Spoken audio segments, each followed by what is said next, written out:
34살 남자입니다. 제 위로 3살의 형이 한 명 있습니다.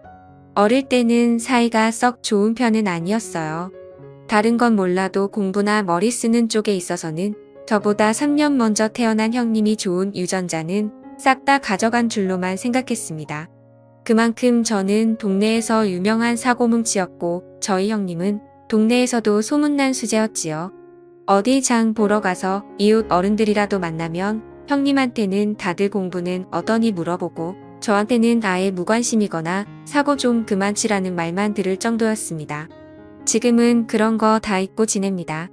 공부 잘하는 형님이 이제는 제 자랑처럼 되기도 했고 그러니까요.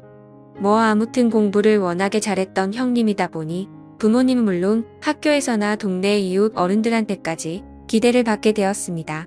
나중에서야 알게 되었지만 형님은 형님 나름대로 이 부분에 대해서 부담이 컸나 봐요. 그래서 늘 자유롭고 천방지축이었던 제가 부러웠다고 이야기를 하곤 했습니다. 형님은 결국 저보다도 사회생활을 늦게 시작했지요. 저는 대학도 안 갔다 보니 군대 다녀오기 전까지는 그냥 하지 말라는 거 다 하면서 온 동네에 참견하고 다니고 그랬는데 군대 다녀온 뒤로부터는 어느 정도 정신 차리고 일을 시작했거든요. 대학도 안 나왔는데 멀쩡한 회사 들어갈 수나 있었겠나요? 그냥 상황되는 대로 일하다 보니까 오히려 재주는 많아졌습니다. 돈 벌기 시작하면서 연애도 해보고 싶고 그랬는데 조금 무리가 있기는 했어요. 대학도 안 나오고 제대로 된 직업도 없는 제가 여자친구를 사귀기는 하늘의 별 따기나 마찬가지였습니다. 동네 어르신들도 딸이나 친척들을 소개시켜 줄래도 우리 공부 잘하는 형님한테나 해주지 저한테는 쥐뿔도 없었습니다. 그런데 저도 그 당시엔 딱히 여자에 관심도 없었습니다. 돈 벌어서 놀고 먹는 데 쓰는 거 포기하고 싶지도 않았고 솔직히 같이 일하는 형님들도 여자친구 사귀는 것보다 더 좋은 게 있다면서 이리저리 저를 데리고 다녔거든요. 지금은 조금 생각이 달라지긴 했지만 그때는 같이 일하는 형님들 말도 일리가 있다고 생각했습니다. 여자친구 사귀어서 정말 선물 사다 바치고 멋들어진 데이트 준비하고 여자친구 성질 부리는 거 다 받아주고 우쭈쭈 해줘야지. 어떻게 분위기 잡아서 하루 날 잡고 한 해만 해 하는데 형님들 따라다니면 당장 돈이야 들어가겠지만 그날의 끓어오른 마음을 그날에 꺼버릴 수 있으니 오히려 남는 장사가 아닌가 싶었습니다. 생각해보면 여자친구 만난다고 데이트하랴 밥 사먹이랴 선물 사주랴 거기에 밥 먹으러 가면 여자친구만 입인가요? 별로 입에도 맞지 않는 서양 음식 먹어야 되고 저도 저대로 꾸며야 되니까 안 가도 되는 미용실도 가야 하지 옷도 사 입어야 하지. 거기에 기분 맞춰주는 게 제일 힘든 일이었습니다. 여자들은 뭐 그러는지 항상 어디로 튈지 모르겠는 너비코 마냥 하루는 아다르고 어다른데 하루는 아같고 어도같고 하니까 아주 그거 기분 맞춰주는 것도 어려워 죽겠는 겁니다. 어차피 똑같이 돈 쓰는 건데 진짜 여자친구나 여자친구인 척 해주는 사람이나 뭐가 다른가 싶었습니다. 심지어 여자친구 해주는 척하는 사람은 진짜 여자친구보다 더 잘하기까지 했는데 말이죠. 물론 지금은 생각이 다릅니다만 그때는 그랬습니다. 정신적인 외로움을 채워준다는 면에서 보면 실제 연애하는 것만큼 좋은 게 없다고 생각하고 그러니 사람들이 돈 없어서 못 살겠다 힘들어 죽겠다 하면서도 꾸역꾸역 대출받아서 결혼까지 하고 그러는 건가 생각이 들더군요. 아무튼 제가 형님보다 먼저 사회에서 구르면서 돈 벌기 시작했을 때 형님은 군대 다녀오고 나서 대학교까지 졸업했는데도 취직하는데 한참 오랜 시간이 더 걸렸습니다. 사실 형님이 동네에서나 등수 안에 드는 똑똑한 학생이었지 형님 정도 하는 사람들은 세상에 이 대한민국 땅에 널리고 깔렸던 거죠. 솔직히 형님하고 사이는 안 좋았지만 보기는 안쓰러웠습니다. 마음고생하면서 하루하루 야위어가는 게 눈에 보였거든요. 그러다가 형님 결국 취직을 포기하게 되었습니다. 우리 장남 공부 잘한다고 동네방네 자랑하면서 분명히 사자 들어가는 전문직이나 대기업 취직할 거라 믿어 의심치 않으신 부모님 배신감이 엄청 컸을 거라 생각하지만 저는 형님이 부담감에 해방돼서 스스로 제 인생 찾게 된 점에 속으로 축하를 해줬습니다. 그렇다고 해서 저희 집이 엄청 부자도 아니고 하다 보니 형님이 취직을 포기했다고 놀고만 있는 걸 볼 수는 없었어요. 결국 형님을 제가 데리고 다니면서 제가 하는 일을 가르쳐 주게 했습니다. 맨날 공부만 해서 그런지 체력도 없고 비실비실 손재주도 없고 시키는 일마다 똑바로 하지 못했지만 그나마 다행인 건 제가 일을 일찍부터 시작했기에 짬이 되는지라 형님 커버를 다 쳐줄 수 있었다는 거예요. 손재주 없는 형님도 어쨌든 성실하게 한 달 채우니 첫 월급을 받게 되었습니다. 원래는 월급날마다 동료들끼리 회포를 풀고 오는데 형님이 왔다고 해서 안 가기도 뭐하고 그래서 결국 형님 데리고 근처 유흥가로 향했습니다.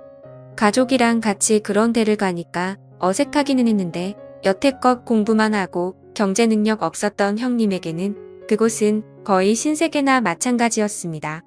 정말 고삐 풀린 망아지 마냥 마시고 놀더군요. 그 뒤로부터 형님은 틈만 나면 일 끝나고 오늘은 안 가냐고 저한테 물어왔습니다. 사실 저도 자주 다니기는 했지만 한 달에 한두 번 가는 게 전부였거든요.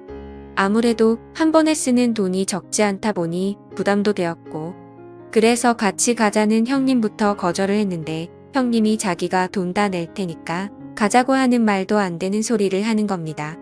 공부만 했지 세상 물정을 모르는 게 저런 거다 싶어서 그러지 말라고 충고를 했는데 형님은 그게 기분이 나빴나 봅니다. 다른 직장 동료 꼬셔서 다녀오고 나중에는 돈까지 빌려서 다니더군요.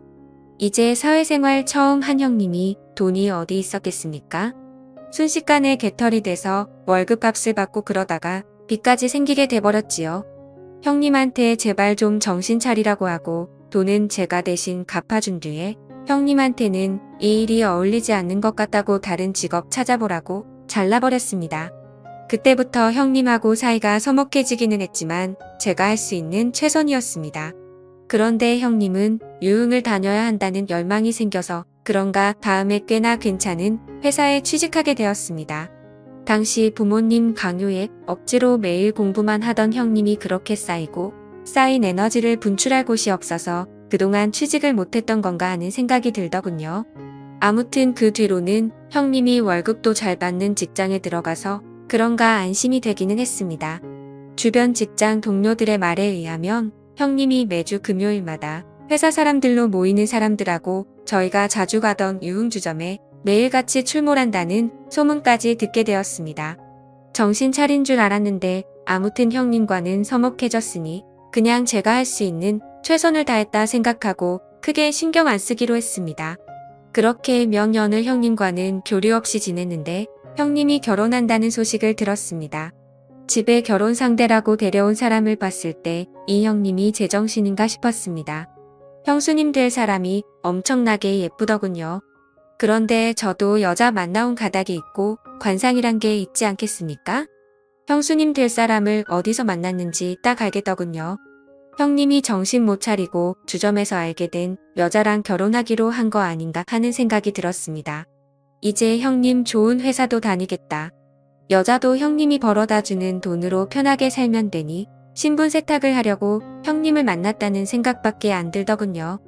형수님 사진을 들고 다니면서 저랑 같이 유흥 다니던 사람들한테 이 사람 어디서 일하던 사람이냐고 수소문을 해봤는데 타 지역에서 만난 건지 제 주변에는 형수님이랑 놀아봤다는 사람이 나오지는 않았습니다. 참 걱정이 다 되더군요.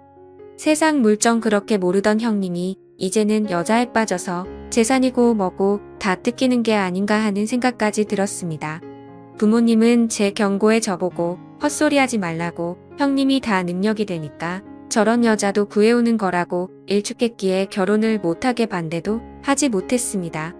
장남이기도 하고 형님도 나이가 있으니 하루빨리 결혼을 해야 했으니 말이죠. 하지만 도무지 이해가 안 갔습니다.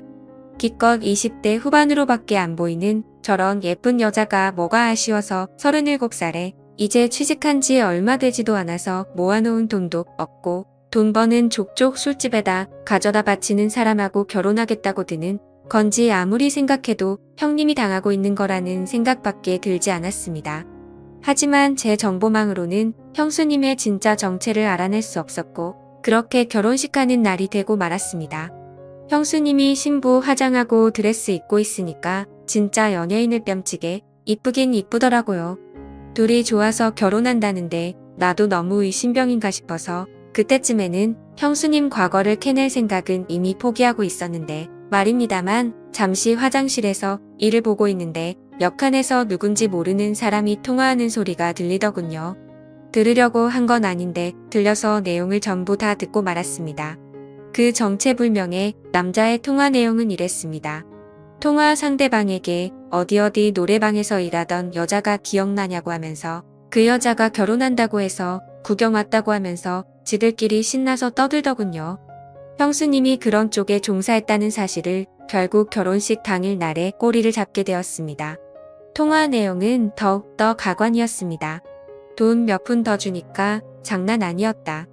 자기 사는 동네에서는 좀 놀아본 사람들은 그 여자를 모르면 간첩이다. 그 말을 듣고 고민이 되었습니다. 내가 좋은 날을 망치는 건가 아니면 형님 인생을 구하는 건가?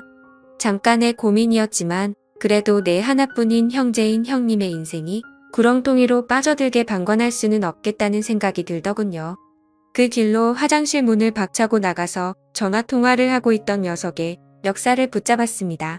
지금 한 이야기 다시 해보라고 하고 꼬치꼬치 캐물었더니 그 자식 말대로 자기가 단골 손님이나 마찬가지고 횟수로는 100번도 더 만났을 건데 결혼하는 남자 어떤 꼴인지 구경하러 온 거라고 순순히 실토하더군요. 그 결혼하는 남자가 바로 내 형님이다 하고 그 자식 멱살을 잡아 끌고 신부대기실까지 한달음에 달려가 바닥에 패대기를 쳤습니다. 바닥에 나자빠진 그 자식을 보고 형수님도 놀라서 얼굴이 사색이 되더군요. 형수님한테 입이 있으면 설명해보라고 소리를 쳤는데 사돈이며 다들 나한테 이게 예의 없게 뭐하는 짓이냐고 소리를 치더군요. 형수님은 겁을 먹은 건지 말도 못하고 있었고요. 그렇게 숨기고 있으면 내가 형수님의 더러운 과거를 못 알아낼 줄 알았느냐고 호통을 치고 바닥에 패대기 친 그 자식에게 모든 걸 실토하게 만들 작정이었습니다. 그런데 바닥에 패대기 쳐진 그 자식이 저한테 하도 멱살을 오래 붙잡혀서 그런가 콜록콜록거리면서 이 여자 아닌데요? 라고 하는 겁니다. 형님 결혼식이 4시였는데 그 여자는 5시에 결혼하는 여자라고 하면서 뭔가 오해가 있는 것 같다고 하더군요. 저 때문에 개판이 될 뻔한 결혼식이고 이대로는 형수님이고 형님이고 볼 면목이 없는지라 저는 그 길로 도망치듯 결혼식장을 빠져나왔습니다. 안 그래도 형님과 연 끊고 지내다시피 했는데 저는 이제 집에도 못 들어가겠구나 하는 생각이 들더군요. 그렇게 친구 집으로 몸을 피신하고 3개월 정도 가족들 눈을 피해 숨죽여 살아왔습니다. 그런데 제 직장까지 형수님이 찾아왔더군요. 여전히 젊고 예쁜 모습이었습니다. 형수님은 걱정하지 말라고 그냥 해프닝 아니겠냐 하면서 이 상황을 자기는 이해하고 용서할 수 있다고 하더군요. 오히려 저 같은 동생이 있어서 형님이 든든하겠다고 하면서 가족이 잘 지냈으면 좋겠다고 말하며 이제 형님도 저희 부모님도 제 걱정을 심하게 하고 있으니 집으로 돌아오라고 했다는 겁니다. 그렇게 모든 오해는 풀리게 되었지만 한 가지 큰일이 생기고 말았네요.